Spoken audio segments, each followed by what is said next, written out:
চতুর্থ স্তম্ভ এটি বলা হয়ে থাকে। তো সাংবাদিকরা যদি রাষ্ট্রের চতুর্থ স্তম্ভ হয়ে থাকে, তাহলে এই রাষ্ট্রের 4 ভাগের 1 ভাগের দায়িত্ব কিন্তু দেশের সাংবাদিক এবং গণমাধ্যমের।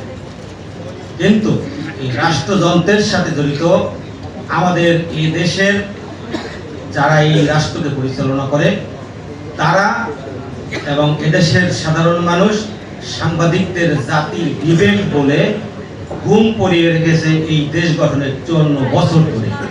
অর্থাৎ তাদেরকে জাতির বিবেক বলে তাদের ঘুম পড়িয়ে রেখে তাদের দাবি, অধিকার এবং মর্যাদা এই জায়গা থেকে তাদেরকে পেছনে রেখেছে।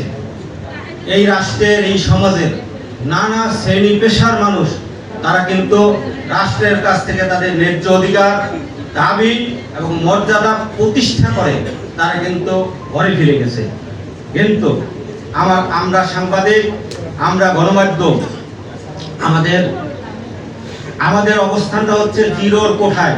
আমাদের এক বক্তা বলে গেছেন যে সাংবাদিকদের অবস্থান তলানিতে, অর্থাৎ সাংবাদিকদের মর্যাদার জায়গা অনেক পিছনে, অর্থাৎ তলানিতে থেকে গেছে। এই জায়গা থেকে আমাদের বেরিয়ে আসতে হলে যে সকল সাংবাদিক সংগঠনগুলো রয়েছে, নেতৃবৃন্দ রয়েছে, তাদেরকে সকল সাংবাদিকদের সাথে নিয়ে এবং সাংবাদিক সংগঠনগুলো ঐক্যবদ্ধ হয়ে আমাদেরকে একই দাবি তুলতে হবে। সাংবাদিকদের পক্ষে যে দাবিগুলো হবে সেই দাবিগুলো 10 দফা হোক, 20 দফা হোক, যেই দাবিগুলো থাকুক, সেটি সকল সাংবাদিক সংগঠনের ঐক্যবদ্ধ বৈঠকের মাধ্যমে এই দাবিগুলো যদি রাষ্ট্রের কাছে তোলা।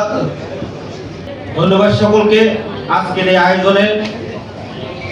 এই আয়োজনে আমরা আবারও অভিনন্দন এবং এই সংগঠনের উত্তরোত্তর সমৃদ্ধি কামনা করে আমার বক্তব্য শেষ করছি।